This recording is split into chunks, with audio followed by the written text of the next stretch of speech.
Hello student, आज हम lesson 7 everyday heroes chapter को रीड करेंगे और साथ ही साथ उसका हिंदी अनुवाद भी जानेंगे। इस लेसन में हम कुछ ऐसे लोगों के बारे में जानेंगे जिन्होंने अपने साथ वालों की या अजनबियों की या किसी जानवरों की मदद की और हम उनसे कुछ सीखने का भी प्रयास करेंगे। तो चलिए आज की क्लास को स्टार्ट करते हैं। एवरीडे हीरोज़, एवरीडे प्रतिदिन, हीरोज़ नायक, मीन्स प्रतिदिन नायक। द पिकॉक डॉक्टर, पिकॉक माने मोर, डॉक्टर डॉक्टर माने चिकित्सक, मीन्स मोर के चिकित्सक। नारायण भाई Karanjia, a 43 years old farmer from Jamnagar, Gujarat, is a devoted guardian of national bird। यहाँ पर देखते हैं पहले कुछ चीज़ों की मीनिंग। डिवोटेड, डिवोटेड का मतलब होता है समर्पित होना। गार्जियन, गार्जियन का मतलब अभिभावक या संरक्षक। नेशनल, नेशनल का मतलब राष्ट्रीय। तो आपसे एक प्रश्न है कि हमारा राष्ट्रीय पक्षी कौन सा है? हमारा राष्ट्रीय पक्षी है मोर। तो कहा जा रहा है कि नारायण भाई करंजिया एक 43 वर्षीय गुजरात के जामनगर के किसान हैं। वे हमारे राष्ट्रीय पक्षी के समर्पित रक्षक हैं। आगे देखते हैं। If he learns that a peacock within 200 kilometres of his village is ill or injured, he rushes to the bird on his motorcycle with vitamins, drops, medications and bandages। यहाँ पर देखिए, इंजर्ड, इंजर्ड का मतलब घायल, इल, इल का मतलब बीमार। यदि उन्हें अपने गांव से 200 किलोमीटर दूर भी जानकारी मिले कि एक मोर बीमार है या जख्मी है, वह पक्षी की ओर अपनी मोटरसाइकिल पर विटामिन के ड्रॉप, औषधियाँ और पट्टियों के साथ निकल पड़ते। And if after he has treated it the bird can't be left in the wild, Karanjia bring it home. और यदि उसके उपचार करने के बाद, यहाँ पर ट्रीटेड, ट्रीटेड का मतलब उपचार, तो यदि उसके उपचार करने के बाद पक्षी को जंगल में नहीं छोड़ते, करंजिया उसे घर ले आते। कहने का मतलब ये है कि जब करंजिया किसी पक्षी का उपचार करते थे तो उसे जंगल में नहीं छोड़ते थे। जब तक वो ठीक नहीं हो जाता था तब तक के लिए उसको अपने घर पर ले आते थे। अगला पैराग्राफ देखते हैं।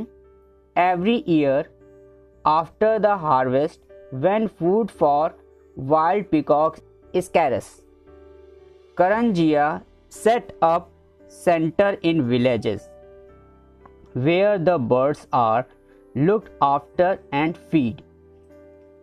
प्रति वर्ष फसल की कटाई के बाद, हार्वेस्ट का मतलब होता है फसल की कटाई। प्रति वर्ष फसल की कटाई के बाद जब जंगली मोर के लिए भोजन कम हो जाता, करंजिया गांव में कुछ केंद्र स्थापित करते जहां पक्षियों की देखभाल की जाती और उन्हें भोजन दिया जाता। फीड, फीड का मतलब होता है भोजन। And during a flood a few years ago, Karanjia spent 2 days looking for peacock marooned on tree tops, he save a dozen. Maroon, maroon का मतलब होता है असहाय। तो इसका हिंदी मीनिंग देख लेते हैं। और कुछ साल पहले बाढ़ के दौरान करंजिया ने मोरों की देखभाल के लिए पेड़ के ऊपर निर्जन स्थान पर 2 दिन बिताए, जिससे दर्जन भर को बचा लिया। कहने का मतलब ये है कि किसी समय जो है बाढ़ आया था, तो उस समय करंजिया जो है पिकॉक को बचाने के लिए गए और पेड़ पर बैठकर उन मोरों को बचाया, जिससे उन्होंने दर्जन भर यानी 12 मोर के करीब मोरों को बचा लिया। आई लव पिकॉक्स से Karanjia, I want to help as I can। I love peacocks says Karanjia, Karanjia कहते हैं मैं मोरों से प्रेम करता हूँ। I want to help as I can, मैं जितना मुझसे हो सकता है सहायता करना चाहता हूँ। तो करंजिया का कहने का मतलब ये है कि वो मोरों से बहुत ज़्यादा प्यार करते हैं और जहाँ तक हो सकता है वो उनकी सहायता करना चाहते हैं। Let us know about the next hero in this lesson. Our next hero is the noteworthy singer. Noteworthy means स्मरणीय, singer means गायक, इट्स मीन स्मरणीय गायक। Abhijit Bhattacharya, a Hindi playback singer, was returning home in suburban Mumbai late on evening when he saw people gathered around a man laying in a pool of blood. Suburban का मतलब होता है उपनगरीय, तो हिंदी में इसका पूरा मतलब जानते हैं। अभिजीत भट्टाचार्य हिंदी संगीत के गीतकार एक दिन देर रात उपनगरी मुंबई से घर लौट रहे थे जब उन्होंने लोगों को एक खून से लथपथ पड़े व्यक्ति को घेरे हुए देखा। Next, asking his driver to stop, Abhijit found the injured man unconscious and bleeding heavily.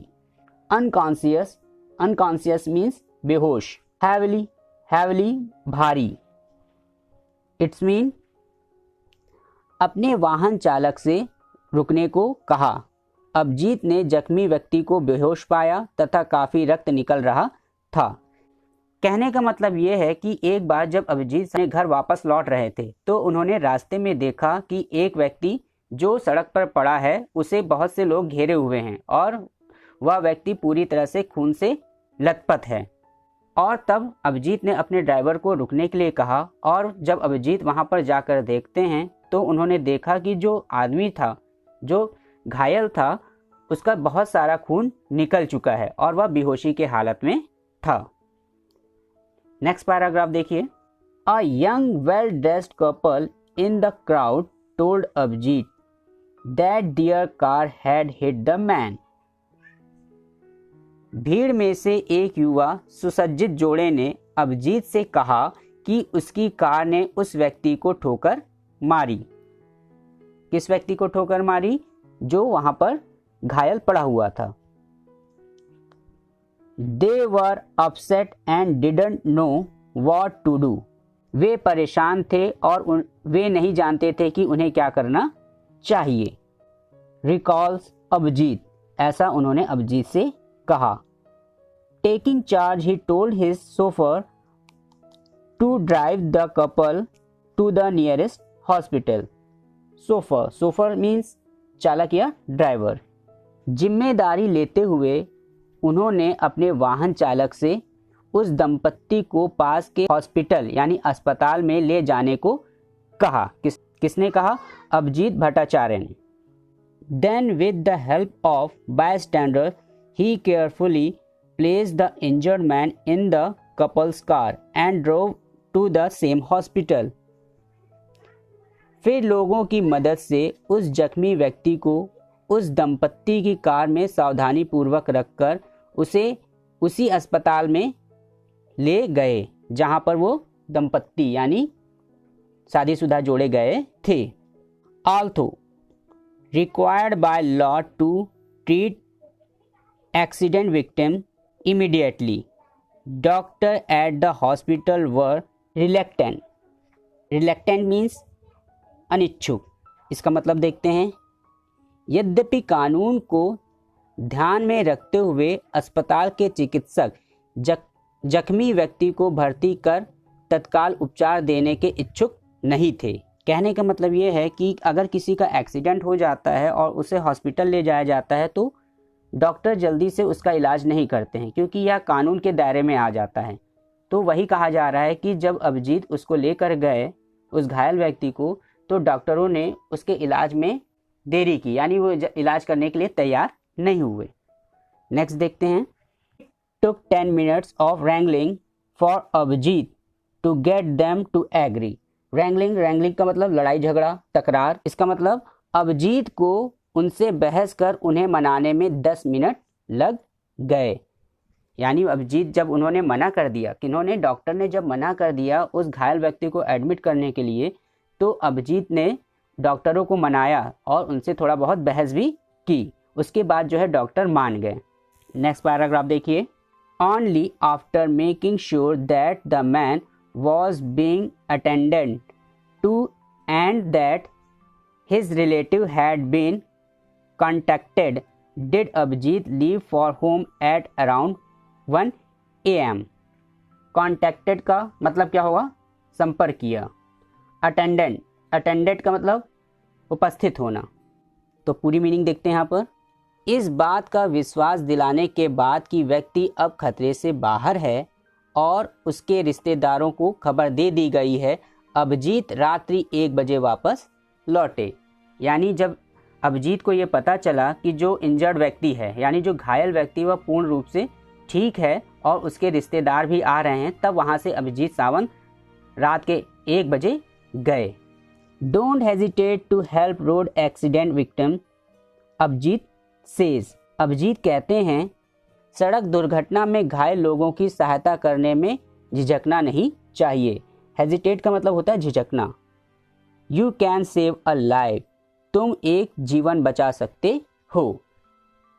इस स्टोरी से हमें यह पता चला कि अगर रास्ते में कोई इंजर्ड व्यक्ति यानी घायल व्यक्ति दिखता है तो उसकी मदद करने में कभी पीछे नहीं हटना चाहिए। हमें जल्द से जल्द उसकी मदद करनी चाहिए और उसकी मदद करने में पीछे कभी नहीं हटना चाहिए। Let's see the next hero. The kind heart. Kind means दयालु, हार्ट मीन्स हृदय, इट मीन्स दयालु हृदय। वसंत Kalbag, a 79-year-old retired businessman, encourages people to be kind. Encourages means प्रोत्साहन देना या प्रोत्साहित करना। बिजनेसमैन व्यवसायी। और रिटायर्ड मीन्स वे व्यक्ति जिनकी जॉब जो है कंप्लीट हो गई हो। एक एज आती है जिसके बाद किसी व्यक्ति को जॉब नहीं करनी पड़ती, यानी वो वहाँ से रिटायर्ड हो जाता है, उसी को हम कहते हैं रिटायर्ड। इसका हिंदी मीनिंग देखते हैं।